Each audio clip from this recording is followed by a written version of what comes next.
이 시간에는 성육신의 기별에 대해서 말씀을 드리겠습니다.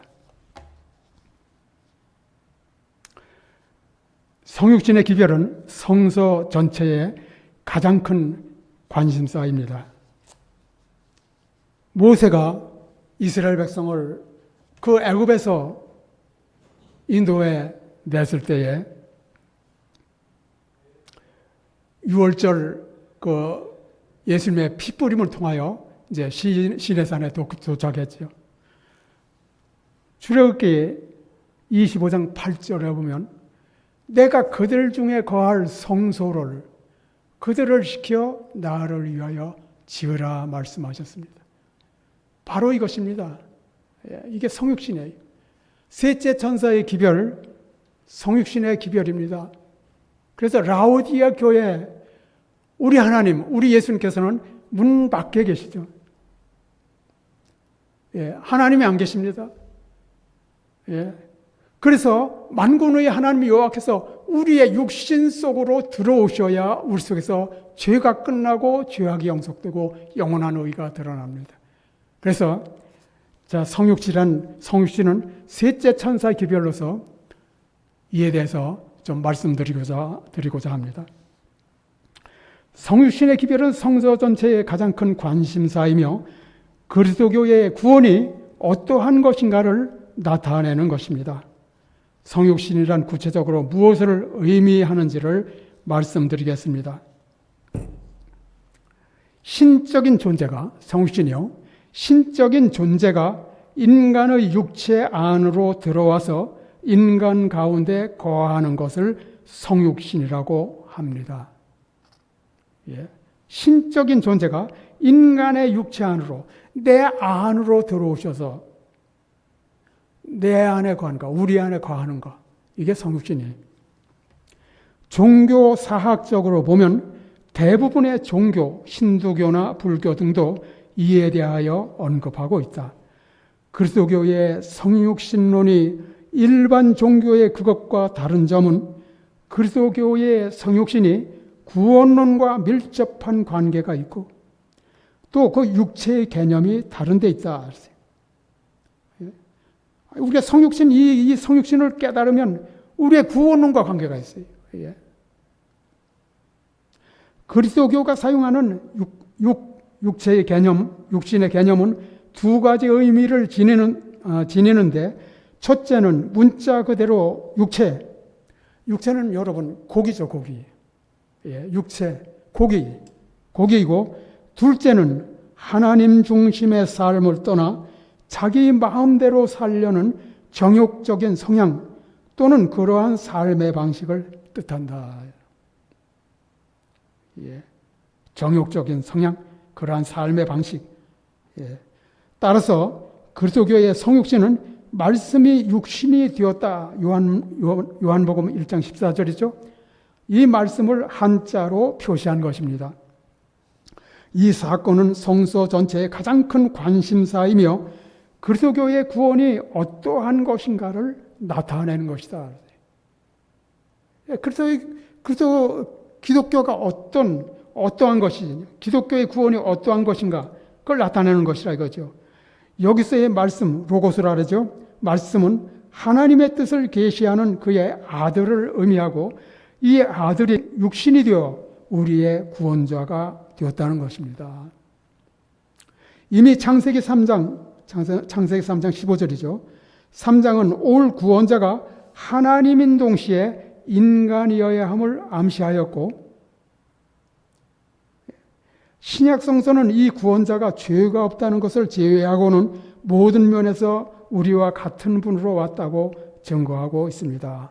히브리서 4장 15절에 그 말씀이죠.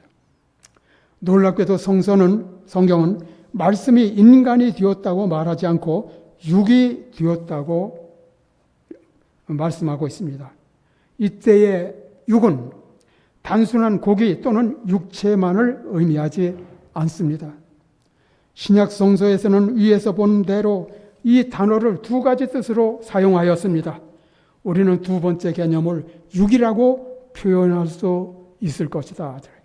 이 구원자는 세상의 죄를 짊어지기 위하여 인간으로 오되 이 육을 입고 온 것이다.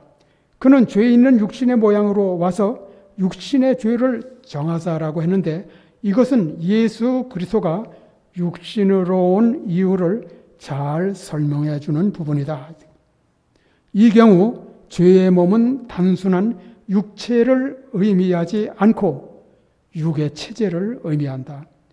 이러한 육의 상태에 있는 인간을 원하려면 바로 이러한 상태 속으로 구원자가 들어와서 우리 대신에 모든 율법을 이루고 희생되어 강력하게 죄의 능력이 지배하는 육의 체제를 파괴해야 하는 것이다.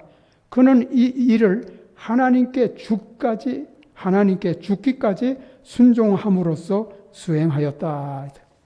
이게 성육신의 그 뜻입니다. 하나님과 인간을 분리시킨 것은 다시 말씀드리자면 죄였습니다.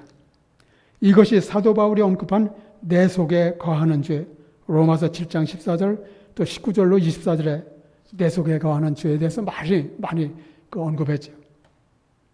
내 속에 거하는 죄로서 모든 사람은 사망의 몸을 갖고 있다고 합니다. 여러분 어떻게 생각하십니까?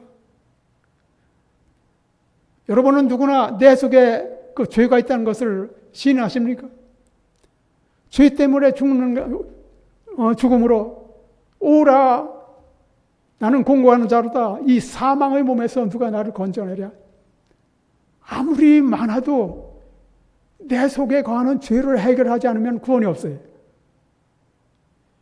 그러니까 우리의 죄 때문에 십자가에 달신 그 예수님께서 내 속에 있는 죄를 내쫓기 위해서는 같은 인간 육체 속으로 들어오셔야 한다. 이게 성육신입니다. 모든 사람은 사망의 몸을 갖고 있죠. 이 사망의 몸에서 누가 나를 건져내랴? 이것이 모든 인류의 탄식 소리입니다. 하나님의 거하실 성전으로 지음받은 인간의 몸이 악마의 거처가 되었기 때문에, 도적의 속을 강도의 구렬이 되었기 때문에, 그리고 하나님으로서는 죽으실 수 없으셨기 때문에 우리가 갖고 있는 동일한 육체를 갖고 타락한 인간의 몸으로 태어나셨다는 것입니다. 그러면 육체 또는 육체의 정욕이란 말이 무엇을 의미하는지 말씀을 드리겠습니다.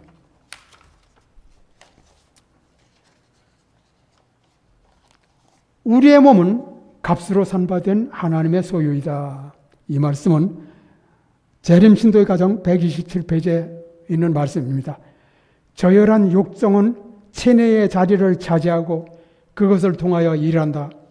육체 또는 육체의 정욕들이란 말은 그 저열하고 타락한 성격을 포함한다. 육체의 그 자체는 하나님의 뜻에 배치되는 행위를 할 수 없다. 육체 그 자체는 그 저열하고 타락한 성격을 포함하는데 이 육체 그 자체는 하나님의 뜻에 배치되는 행위를 할 수 없다. 우리는 육체와 함께 그 정과 욕심을 십자가에 못 박으라는 명령을 받았다. 그것을 어떻게 해야 할까? 신체를 고통스럽게 만들어야 할까? 아니라고 그랬습니다. 아니다. 죄에 대한 유혹을 죽게 해야 한다. 죄가 들끓고 있지만은 사단은 강제로 우리로 하여금 죄를 짓게 할 수 있다 없다? 할 수 없다. 강제로 우리로 죄를 짓게 할 수 없다. 그래서 말씀하셨죠. 가인에게 말씀하셨죠. 죄의 소원은 내게 있으나 너는 죄를 다스리라. 예.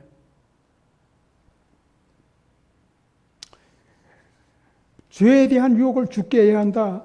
부패한 생각은 추방되어야 한다. 모든 생각은 예수 그리스도께 사로잡혀야 한다. 모든 동물적인 경향은 심령의 더욱 높은 능력 아래 복종하여야 한다. 하나님의 사랑이 최고의 통치권을 행사해야 하며 그리스도께서 완전한 보좌를 차지하셔야 한다. 우리의 몸은 그가 사신 소유로 간주되어야 한다. 몸의 지체들은 의의 도구가 되어야 한다. 이렇게 말씀하고 있습니다. 도적의 속을 강도의 구렬이 된 인류의 모습을 증언은 또 다음과 같이 언급했습니다. 제가 이 말씀을 강조하는 것은 지금 이 교회 내에 우리 그리스도께서 이 세상에 오신 그 육체가 우리와 같은 죄를 범한 그 후의 그 육체가 아니라고 그렇게 돼요. 전혀 죄와 상관이 없이 거룩한 분으로 태어나셨다는 거예요. 이게 오늘날 재림교회에 번지고 있는 그 신신학입니다. 이건 잘못된 것입니다. 이 문제에 대해서 말씀드리겠습니다. 도적의 속을 강도에 구려리 된 인류의 모습을 증언은 다음같이 언급했습니다. 우리는 하나님의 과실 성전으로 지음을 받은 인간의 몸은 악마의 거처가 되었다는 거에 우리가 좀 생각할 점이 있습니다. 죄의 기만은 최고도에 달하였다.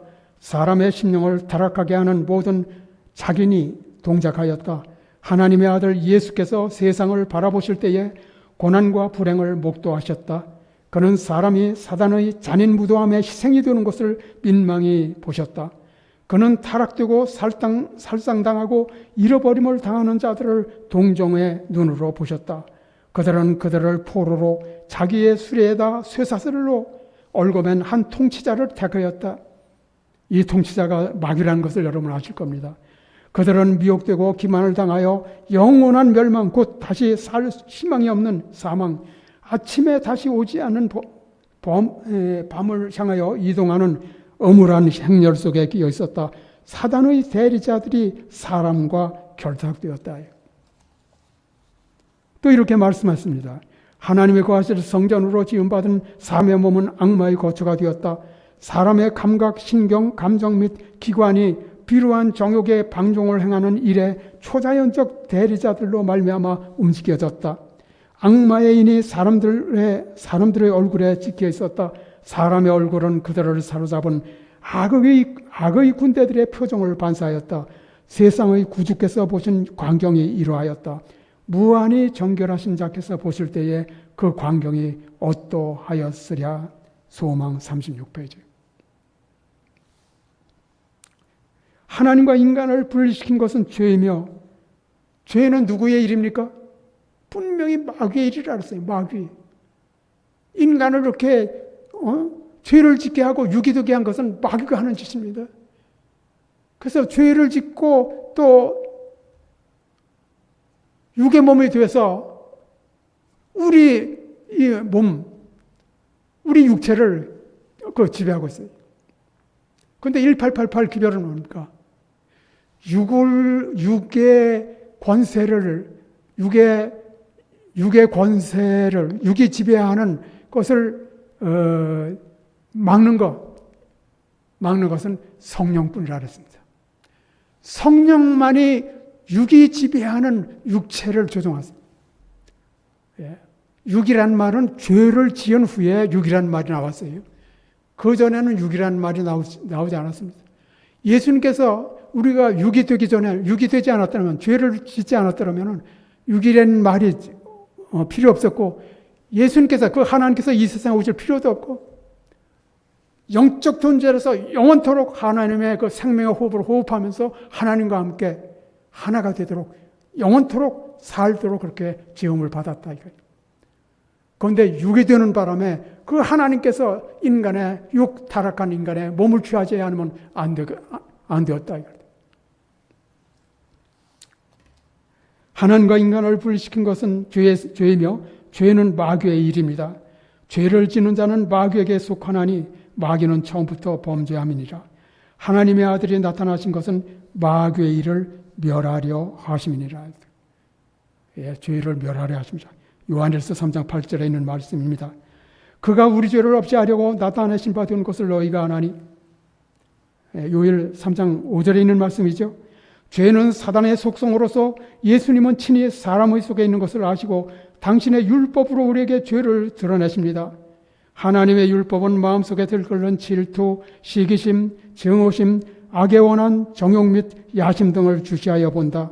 이러한 악의 씨들은 뜻은 있으나 기회가 없어 행동으로 나타나지 않을 뿐 언제든지 기회만 있으면 행동으로 옮겨질 것이다.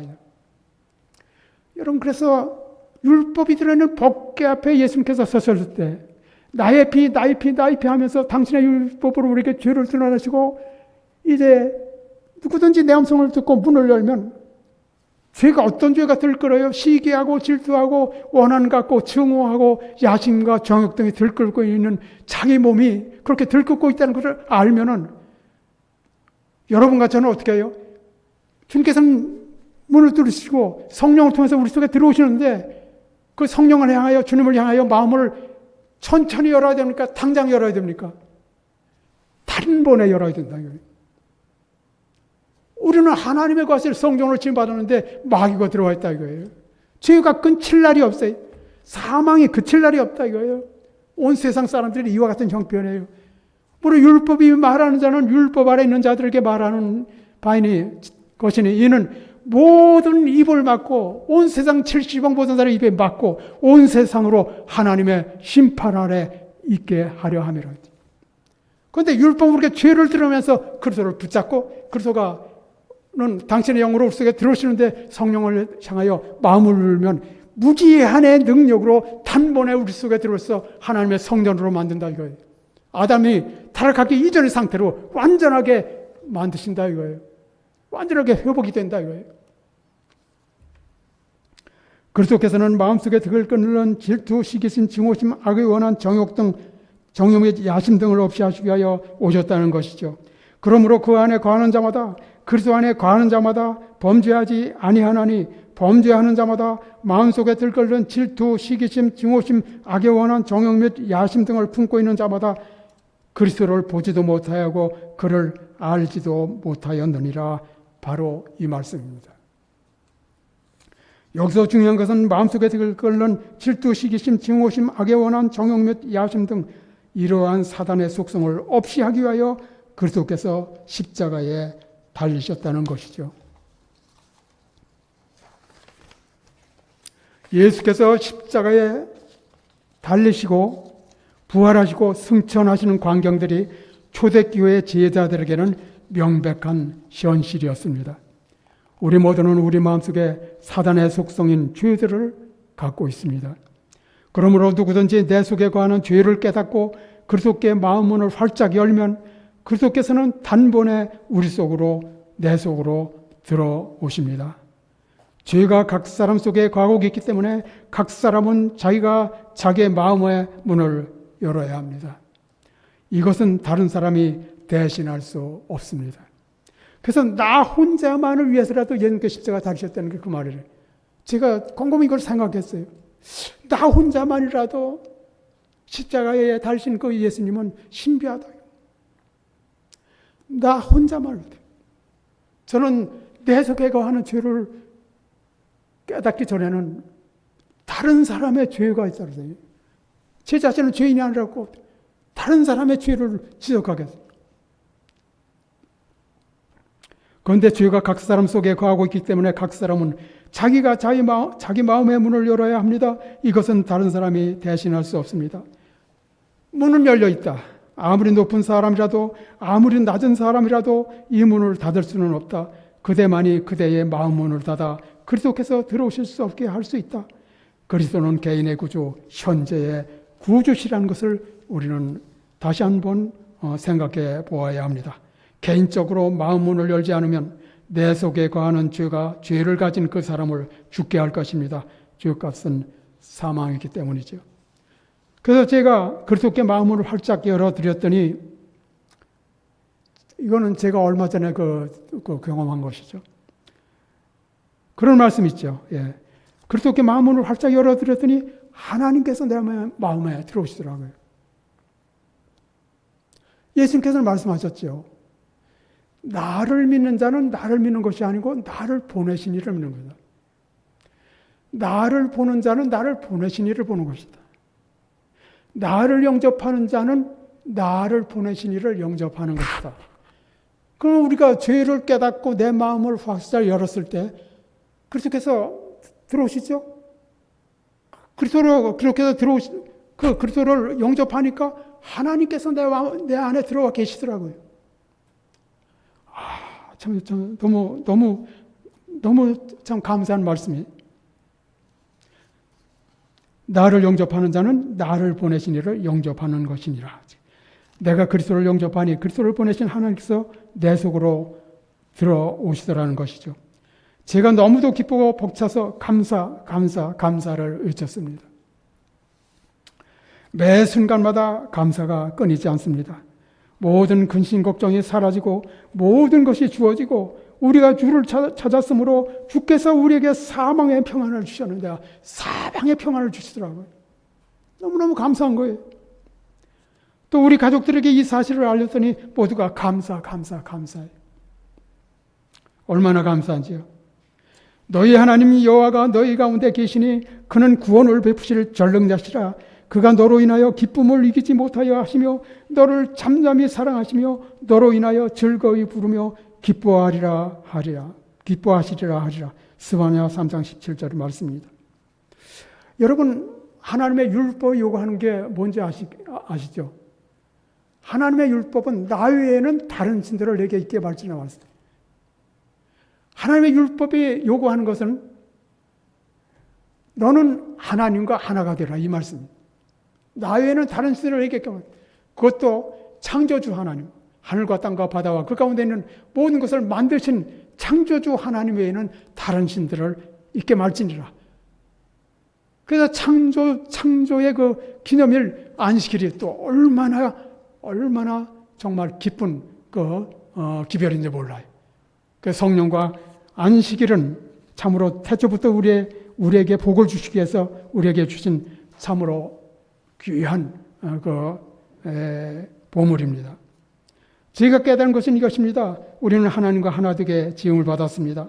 그런데 하나님과 인간을 분리시킨 것은 사단이며 이것이 사도 바울이 언급한 내 속에 거하는 죄라는 것. 내 속에 거하는 죄를 없이 하면 누구나 하나님과 하나가 된다는 것. 그러므로 그리스도께서 친히 나무에 달려 그 몸으로 우리 죄를 담당하시고 당신의 성령으로 우리 속에 들어오셔서 영원토록 우리와 함께 우리 속에 거하시게 되었다는 것. 그래서 예수님은 당신을 받아들인 사람이 죽는 것을 영원히 불가능하게 만들어 놓으셨다. 이 말씀이 사실이더라고요. 제가 얼마나 기뻐하는지 몰라요.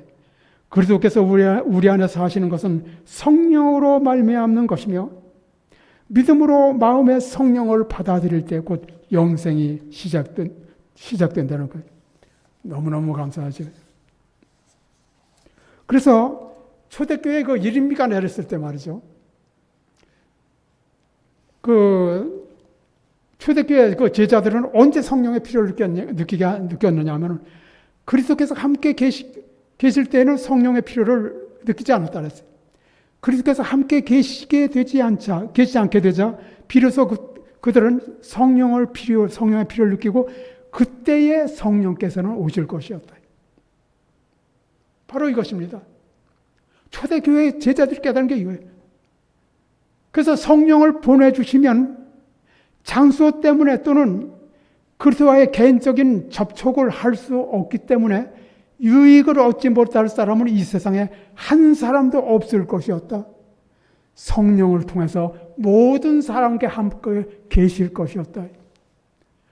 예수님께서는 십자가에 달리시고 그때 하늘에 오려서 성령을 보내주는데 너희를 고아와 같이 버리지 않고 너희에게로 오리라고 말씀하셨는데 정말로 오순절에 성령을 통해서 이 세상에 예수님께서 내려오셨죠. 그때부터 그리스도인이 생겼죠. 그렇죠? 그리스도, 내게 사는 것이 그리스도인. 그리스도께서는 오늘날도 여기 계셔요. 성령의 역사는 이루 헤아릴 수 없을 만큼 크다. 바로 이 근원으로부터 권세와 능력이 하나님의 일꾼들에게 부어지는데, 그럼 성령은 무엇이냐? 영혼에게 있어서 그리스도의 개인적인 임재로서 보혜사가 되신다는. 그래서 제자들이 예수님을 영접했을 때 하나님이 제자들 속에 들어가셔서 오순절의 역사가 일어났어요. 이 세상이 뒤집어졌어요. 오늘날은 더 큰 능력으로 반복될 오순절 늦은 비 때입니다. 늦은 비란 뭡니까? 그리스도께서 당신의 영을 통해서 더 큰 능력으로 우리 마음속에 들어오시는 것을 늦은 비를 받았다는 거예요. 셋째 천사의 기별은 늦은 비 기별입니다. 이미 예수님께서는 그 오순절 이후에 이 세상에 오셨어요. 내가 너희를 고아와 같이 버려두지 않고 너에게로 오리라서. 예수님께 오셨어요. 그런데 예수님을 영접했을 때 너희 안에서 행하시는 이는 하나님이시라 그랬죠. 우리 속에서 행하시는 이는 오늘날에 하나님이십니다. 그런데 오순절 때는 오순절 때보다 더 큰 능력으로 반복될 오순절을 모든 육체에게 다 부어주신다 이거예요. 우리 모두에게 이 시간 다 부어주신다 이거예요. 마음문을 여는 자에게. 이제 우리 그리스도인의 큰 죄는 뭡니까? 성령을 받기 위하여 마음문을 열지 않는 게 그리스도인의 큰 죄라는 거예요. 성령 받지 않으면 그리스도의 임재가 없고, 여러분 죄를 이기지 못합니다. 마귀의 그 소나기에 잡히게 됩니다. 우리가 세상 영과 하나님의 영의 대결, 영적 대결, 사단과 그리스도가 이제 성령과 그 세상 영으로서 우리를 매 순간 우리에게 그 문을 두드리고 있죠. 성령께 마음을 열면 그리스도께서는 하나님과 인간을 계속해서 하나가 되게 역사. 사단은 세상 영으로서 하나님과 인간을 계속 우리로부터 분리시킵니다. 하나님과 인간을 분리시켜요. 그리스도께서 우리 안에서 하시는 것은 성령을 통하여서이며 하나님의 율법도 성령을 받아야 지킬 수 있다는 것. 사랑의 사도 요한은 다음과 같이 증언했지요. 그의 계명들을 지키는 자는 주 안에 거하고 주는 저 안에 거하시나니 우리에게 주신 성령으로 말미암아 그가 우리 안에 거하시는 줄을 우리가 아느니라. 요한일서 3장 24절에. 왜 우리는 성령을 받아야 하는가? 첫째는 주는 영이시기 때문에. 왜 우리는 성령을 받아야 하는가? 하나님은 영이시기 때문에. 죄가 무엇이고 의가 무엇이고 심판이 무엇인지를 성령이 가르쳐주기 때문에 우리는 성령을 먼저 받아야 돼요. 그래서 이 교훈을 깨닫기 전에 먼저 성령 받아야 돼요.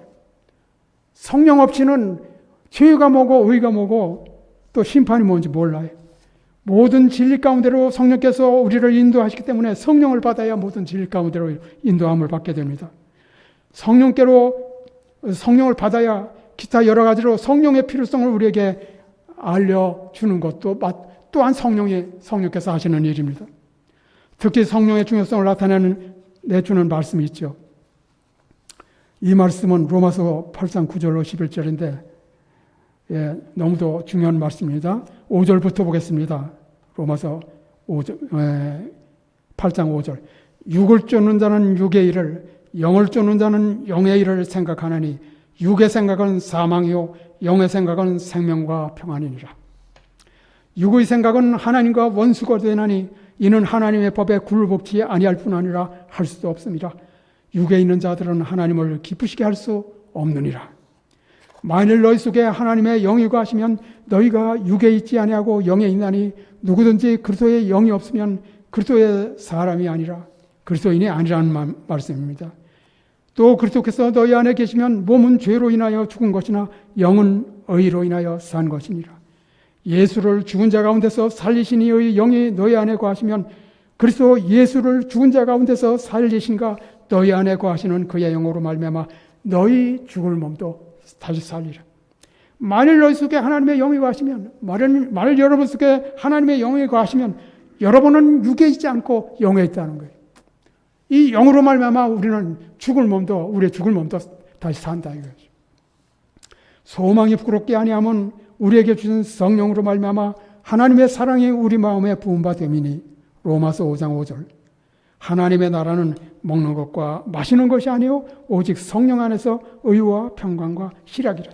하나님의 나라는 오직 성령 안에서 의와 평강과 희락이라. 그러니까 이 말씀은 성령의 임재가 있음을 매 순간 인식하라 그랬죠. 성령을 끊임없이 받으라 그랬죠. 영원토록 너희와 함께 너희 속에. 이건 무슨 말씀이냐면은 하나님의 나라는 성령 안에서 의와 평강과 희락이라. 의와 평강과 희락이 끊임없이 매 순간마다 영원토록 여러분과 함께, 여러분 속에 함께 있을 것이라는 말이죠. 너무너무 감사해요. 너무너무 감사해요. 예. 자, 그리스도인이란 무엇인가? 사도 바울이 그리스도에 나타나심으로 박해자에서 한 사람의 그리스도인으로 회심하였을 때 그는 자신을 만삭되지 못하여 난 자 같다고 하였다. 그때 이후로 그에게 있어서 그리스도는 전부였고 모든 것 속에 그리스도가 있었다. 내게 사는 것은 그리스도니 라고 그는 선포하였다. 이 말씀이 모든 성경절 가운데서 그리스도인이 된다는 것은 무엇을 의미하느냐에 대해서 몇 마디로 된 가장 완전한 해석이다. 이것이 복음 진리의 전부라 그랬어요. 그리스도의 오직 그리스도, 십자가에 달리신 그리스도, 당신의 영을 통해서 들어오실 그리스도, 내게 사는 것이 그리스도니, 이게 그리스도인이라 이거예요. 저는 나사로를 살리신 그리스도께서 하신 말씀, 예수께서 가라사대 때 나는 부활이요 생명이니 나를 믿는 자는 죽어도 살겠고 무릇 살아서 나를 믿는 자는 영원히 죽지 아니하리니, 이 말씀의 의미를 알게 되었습니다. 그리스도께서 십자가에 달리시고 부활하시고 승천하시는 광경이 초대교회 제자들에게는 생생한 현실이었습니다. 그리스도께서는 육체로 부활하신 그대로 하늘에 올라가셨고, 이제 지난번 제가 안식일에 어떤 자매님하고 그 말씀을 나누는 중에 예수님께서는 우리와 같은 타락한 육체를 갖고 있는데, 우리와 같은 똑같은 한 육체입니다. 타락한 육체를 갖고 계세요. 죄송합니다.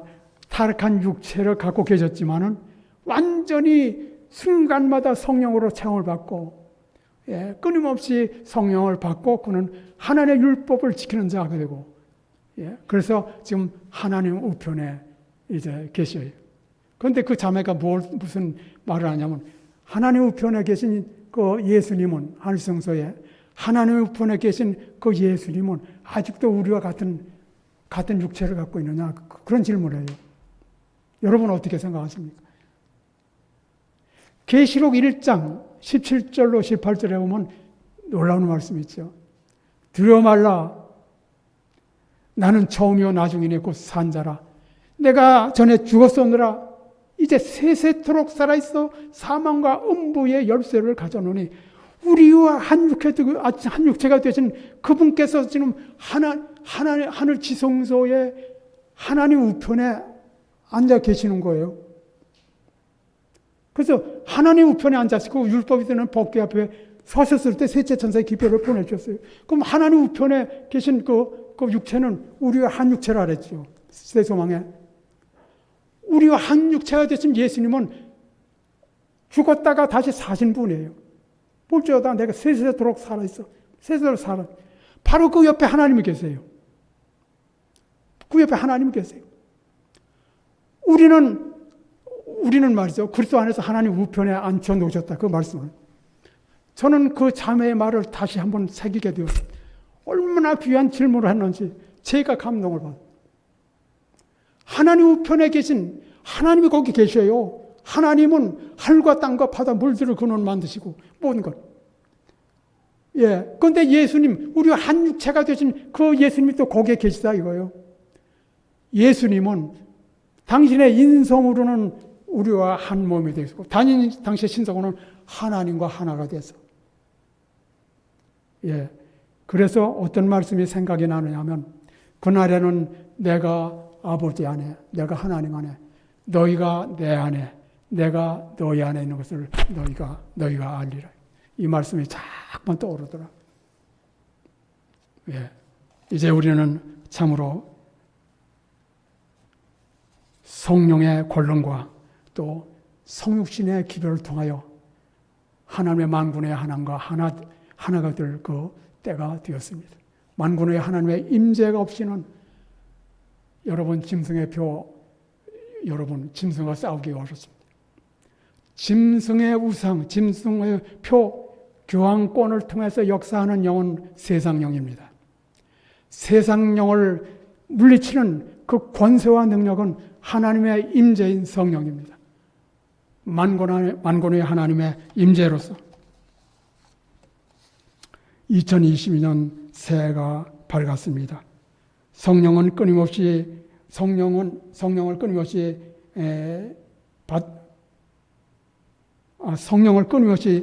받는 것이 우리의 특권입니다. 하나님의 생명을 매 순간 호흡하는 것이 우리의 특권입니다. 권세와 능력이 함께합니다. 하나님의 임재하심이 우리와 함께합니다. 바로 2022년 이 한 해야말로 정말로 하나님의 모든 충만으로 성령과 권능으로 또 하나님의 임재로서 충만함을 받는 우리 모든 믿음의 식구들이 되시기를 간절히 바라면서 말씀을 마치겠습니다. 감사합니다.